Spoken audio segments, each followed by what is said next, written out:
Brighton 2, Liverpool 1. Tough times for Liverpool, I must say. Hard times. But that is none of our business. Congratulations to Brighton. They played really well. And from a strategic point of view, tactically, you know Liverpool exhausted midweek. So what you want to do is to bring that physicality and intensity. Be prepared to run all around the pitch and ask Liverpool, can you match this physicality? Can you match our intensity? Are you prepared to run every inch of the pitch? And Liverpool obviously did not answer that question. And that was all I believe Brighton needed because they were all up on Liverpool. Liverpool had no chance. And unfortunately, that is a team that looked really fatigued. And with the injuries coming up, now Ekitike is injured. Earlier, we know Alisson was injured as well as Musala. All right, I think Kerkez might be injured as well. So now these are very good players, key players that are out injured. So maybe if they were not injured, we would have seen the same lineup against Galatasaray. Because aside from Alisson and Salah, which Mamadashvili and Cody Gakpo stepped in to replace respectively, it was the same lineup. And if you're Arne Slot, I don't know, but I'm sitting here and I'm thinking, with that level of exhaustion, yes, you guys won the match against Galatasaray. It looked like it was comfortable, but this is the Champions League. It's still going to demand a higher level of intensity from you guys and physicality. So that team looked really tired. As a coach, I believe you should have looked at other players and counted them to come in this game and see what they can give you. But that was not the case. And, well, it's all over now. Liverpool lost, okay? But I think that should have been an option.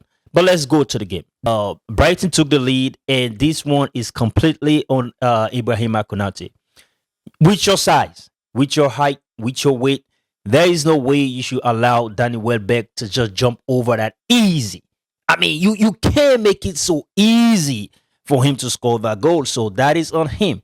And I know Real Madrid, let me talk to my Real Madrid friends real quick. I know we've been talking about Ibrahima Konate. He is free, blah, blah, blah. Listen, I've been watching him closely this season. I think we should move far away from him. The Raider should completely miss him right now. All right, that is all I'm going to say. And fortunately for Liverpool, I mean, I said fortunately because this was a big mistake by Dunk. All right, and Kerkez took the opportunity to dunk the equalizer on Brighton. 1-1, Liverpool. I know there is an objective to get in that top four, but Brighton is not an easy team to play. I mean, the 5 games they've won 4, lost to the league leaders Arsenal. So this was always going to be a very difficult game. And the second goal was absolutely brilliant. Water cross by Mente, and I think he was who? Is it Hinshelwood? Yes. It was Hinshelwood with a cushion pass for Danny Welbeck, and it was an easy tapping. Now I'm saying easy tapping, not to discredit Danny Welbeck, but that is exactly when you are a center forward. That is where you should be. Be in the right place at the right time so you can score. And they got a goal. Danny Welbeck got a brace, 35 years old, and he's still balling. He's leading all English goal scorers right now in the English Premier League. And the question is, can he go to the World Cup? I think the answer is yes. I'm gonna sit here and say I don't really believe Ole Watkins is a better goal scorer than Danny Welbeck. That is number one. And I don't believe Ole Watkins is a better player than Danny Welbeck. But it is up to Tuchel. He can do whatever he wants to do. But a guy like that, you can bring on maybe 10, 15 minutes, and I think he should be able to do very well. But I mean, that is England's problem. For Liverpool, this has become really, really difficult. Not just because of the loss, but now you're missing Alisson. I mean, Mamadashvili is a good goalkeeper, so maybe not too much of a big deal. You're missing Mo Salah.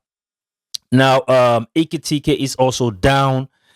I mean, those are big losses.